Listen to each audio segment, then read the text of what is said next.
तो ही मोही नाते अनेक, मानिए जो भावे, जो त्यों तुलसी कृपालु, चरण शरण पावे। जैसे भी हो चरण शरण ग्रहण करने को मिले, किसी भी संबंध में आप मुझे अपने साथ पे ही रख लेना। तो संत जी ने आज यहाँ वही कहा, यति जी ने, ब्राह्मण जी आपने राघव जी को अथवा श्याम जी को, श्री कृष्ण कन्हैया जी को अपने पुत्र मान लो, ये भी तो हो सकता है। ब्राह्मण जी ने कहा नहीं नहीं ऐसा नहीं, उपदेश तो मैं भी दे सकता हूँ, उपदेश देना कोई बड़ी बात नहीं है, हमें तो पुत्र चाहिए, हमें तो पुत्र चाहिए, पुत्र चाहिए, उपदेश से क्या होता है। हाँ? रोते हुए ब्राह्मण को देख करके संत जी को बड़ी दया आ गई और आंख मूंद करके उनके प्रारब्ध को देखा, भाग्य में पुत्र संतान है कि नहीं। संत ने कहा देखो ब्राह्मण जी, एक जन्म नहीं 7 जन्म तक आपके पुत्र है नहीं, आपको पुत्र सुख प्राप्त होने वाला नहीं है। शृणु विप्रमया तेद्य प्रारब्धम तो विलोकितम, मैंने प्रारब्ध देखा है आपका। तो ब्राह्मण उवाच विवेकेन भवेत् किम मे पुत्रम देहि वलादपि, नो चेत् त्यजाम्यहं प्राणां त्वदग्रे शोकमूर्छितः। अरे हमें उपदेश नहीं चाहिए, हमें पुत्र चाहिए, हमें संतान चाहिए, हमें विवेक मत पढ़ाओ, हमें संतान चाहिए। दे रहे हो कि नहीं दे रहे हो? यदि नहीं दोगे तो आपके आगे अभी सर को पटक के मर जाएंगे, आपके आगे आपको ब्रह्म हत्या लगेंगे। संत जी ने कहा भाई कहां से लाके दूं मैं, हम खुद बाबा जी हैं, हम कहां से संतान लाके देंगे आपको। संतान के विषय में नॉलेज होता, जानकारी होती तो हम गृहस्थ नहीं बन जाते, हम कहां से लाके देंगे। ब्राह्मण जी ने कहा अब आप जाने, आपका काम जाने, नहीं दे रहे हो तो मैं मर जाऊंगा अभी आपके आगे, आप समझ लो। संत ने कहा क्या करें क्या करें, जेब में से एक फल निकाल करके दिया, चलो ले लो, इसे ले जा करके अपनी पत्नी को खिला देना, पुत्र ही प्राप्त होगा। तो संत के आशीर्वाद से जीवन में असंभव कुछ होता नहीं है। पंडित जी गए, ले जा करके फल अपनी पत्नी के हाथ में थमा दिया, खा लेना, पुत्र प्राप्त होगा, संत का आशीर्वाद है। अब पत्नी मन ही मन विचार करे, क्या करें, फल खाएं ना खाएं। फल भक्षेण गर्भस्यात्, फल को खाऊंगी तो गर्भ रह जाएगा, गर्वेणु दर्वृद्धिता, जब गर्भ रह जाएगी तो पेट जो है बढ़ जाएगा, मैं दौड़ भी नहीं पाऊंगी, घर पे आग लग गई तो क्या करूंगी, चोर आ गए तो क्या करूंगी, और मेरी सुंदरता भी नष्ट हो जाएगी, मैं कुरूपा बन जाऊंगी, स्वास्थ्य बिगड़ जाएगा, स्वरूप बिगड़ जाएगा, मैं क्या करूं, खाऊं कि ना खाऊं, क्यों कर रही। पंडित जी गए काम पे, श्राद्ध आदि करने के लिए, कर्मकांड करने के लिए, और गांव में ऊपर नीचे जाके बहनों से पूछ रही क्या करूं, खाऊं ना खाऊं। संयोग से उसी दिन उसकी बहन जो थी वो घर पे आ गई, उसके घर पे। बहन से कहा बहन आप आ गई, तुम आ गई, देखो ये फल मैं क्या करूं। तो बहन के ठाकुर जी की कृपा से 5-6 पुत्र थे। वो तो यही चाहती थी कि बहन के घर में कुछ संतान प्राप्त न हो, और उसकी जो संपत्ति है, पैसे हैं, जगह जमीन है, वो मुझे प्राप्त हो जाए। वो बोली देखो फल खाने से कोई पुत्र थोड़ी होता है, तुम्हें संतान ही चाहिए तो मैं तुम्हें अपने पुत्र ला करके दे दूंगी, अब जो पुत्र होने वाला है, इस फल को तुम गाय को खिला दो। तो अपने बहन के कहने पर उसने गौ को खिला दिया। एवं कुतर्कयोगेन तत्फलं नैव भक्षितं, पत्या पृष्टं फलं भुक्तं, भुक्तं चेति तयोदितं। ऐसा ही कुतर्क करके उसने फल ग्रहण नहीं किया। जब पति ने प्रश्न किया कि फल खा लिया तुमने, तो कहा भुक्तम, मैंने खा लिया। ऐसे ही कुछ महीने बीते तो ब्राह्मण रोज रोज प्रश्न करें, कुछ हो रहा है, कुछ आराम मिल रहा है, पेट में कुछ बच्चा आया कि नहीं। वो कहती हाँ कुछ तो आराम तो मिल रहा है, ऐसा लग रहा है कि बच्चा आ गया है। और ब्राह्मण जी बड़े खुश हो गए और दिन रात स्वयं काम करें। पत्नी से कहें तुम काम मत करो, ऐसी अवस्था में काम नहीं करनी चाहिए, तुम बैठो, बैठ के खाओ। बढ़िया से जो है खीर पूड़ी हलवा बना करके पंडित जी खिला रहे, और खा खा करके मोटी हो गई, यूं हो गई।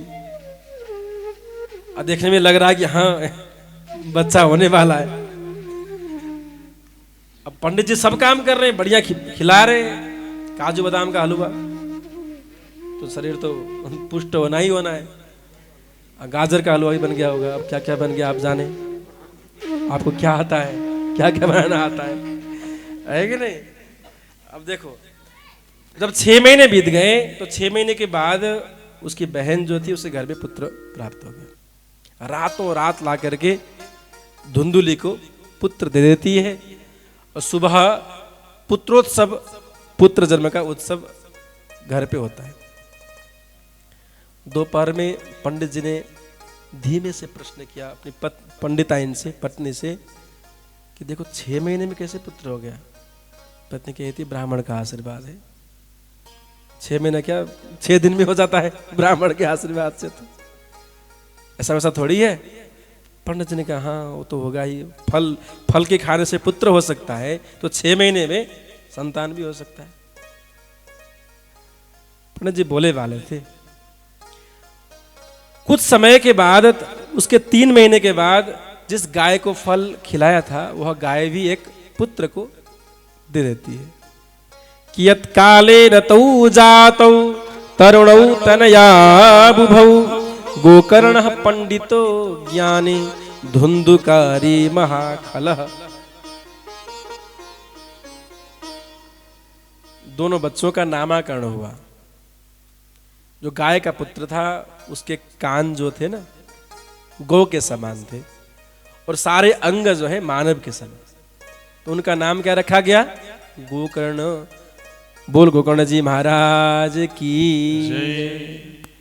अब जब दूसरे पुत्र का नाम रखने का समय आया, आत्मदेव जी कहते हैं मेरा नाम आत्मदेव है, तो मैं अपने पुत्र का नाम क्या रखूंगा, परमात्मा देव रखूंगा। धुंधुली आ गई उधर से, हाँ दुख मैं करूं, कष्ट मैं सहूं, और नाम आप रखो, ऐसा नहीं होगा। जब मेरा पुत्र है तो नाम भी मैं ही रखूंगी। क्या नाम रखा, मेरा नाम धुंधुली है तो मेरे पुत्र का नाम रहेगा धुंधुकारी। दोनों बड़े हुए, एक तो महाखल हो गया, दूसरे बड़े पंडित विद्वान संत बन गए। गोकर्ण पंडितो ज्ञानी, परम ज्ञानी, परम संत, परम विद्वान बने गोकर्ण जी। धुंधुकारी क्या हुआ, महान खल हो गया, बहुत दुष्ट हो गया। तेन विस्या कुसंगेन पित्रम वित्तम तुनासितम एकदा पितरौ ताड्य पात्राणि स्वयमाहरत। उल्टा स्त्रियों को की संगत में ऐसा फंस गया हो कि कुकर्म, अनाचार, अकृत कर्म में ही दिन बिताने लगा। पिंगलाओं के साथ में रहने लगा, और घर का जो संपत्ति था वो सब ले जा करके दे दिया, बेच डाला। अखाद्य भोजन खाने लगा।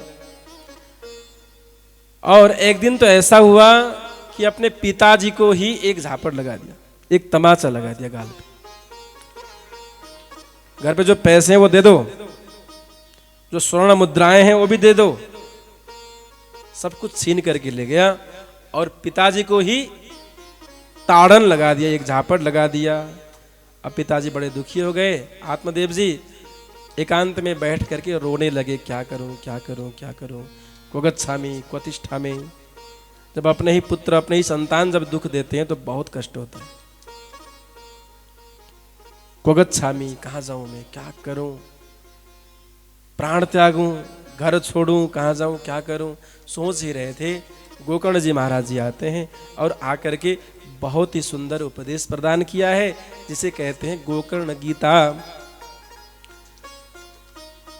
क्या कहते हैं, असार खलु संसारो दुख रूपी विमोहकः सुतकस्य धनम कस्य स्नेहवान चलते निशम। पिताजी ये संसार असार है, बेकार ही है। कस्य सुत कस्य धन, ये किसका धन है, किसके पुत्र है, बस ये सब प्रारब्ध बसात जुटे हुए हैं। इसलिए इस असार रूपी संसार में नहीं फंसना चाहिए। दुनिया में सुखी कोई है नहीं। न चंद्रस्य सुखम कश्चित, देवराज इंद्र भी सुखी नहीं है। आप और हम की, सामान्य मानव की तो बात छोड़िए, देवराज इंद्र सुर का जो राजा है वो भी दुखी है। न चेन्द्रस्य सुखम कश्चित न सुखम चक्रवर्ती न। सुखी कौन है? सुखमस्ति विरक्तस्य, जो विरक्त है, जो साधु है, जो भगत है, जो भगवान के भजन में जीवन को समर्पित कर रहा है, केवल वही है सुखी। सुखमस्ति विरक्तस्य मुनिरेकांत जीविनः। कोई तन दुखी, कोई मन दुखी, सब दुखी है। कोई तो तन का दुखी है, कोई मन का दुखी, कोई धन बिन रहत उदास। थोड़े थोड़े सब दुखी,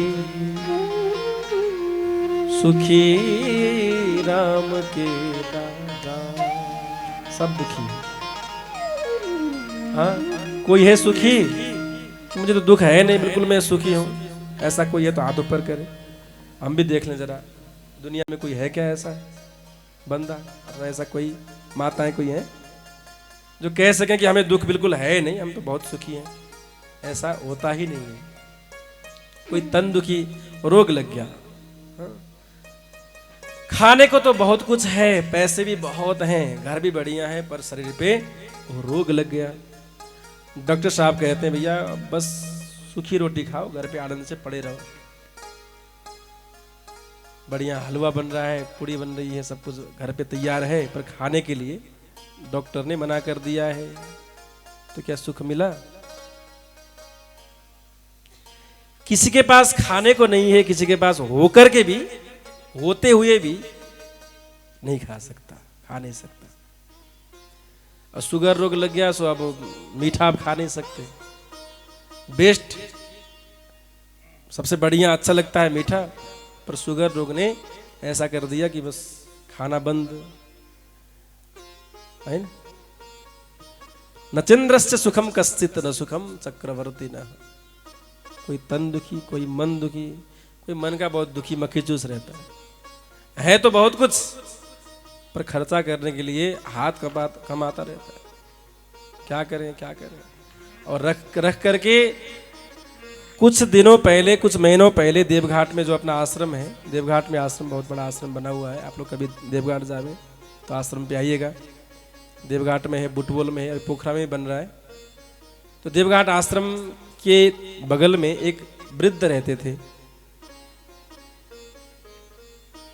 गरीब थे, भिक्षाटन करते थे नदी के किनारे में, गंडकी किनारे में।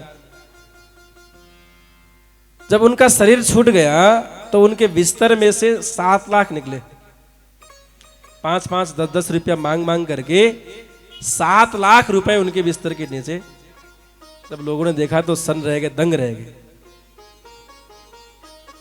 आप और हमारा भी हालत ऐसा ही है। जीवन भर खूब कमा रहे हैं, जोड़ रहे हैं, अंतिम में सब रह जाता है, कुछ साथ में जाता नहीं है।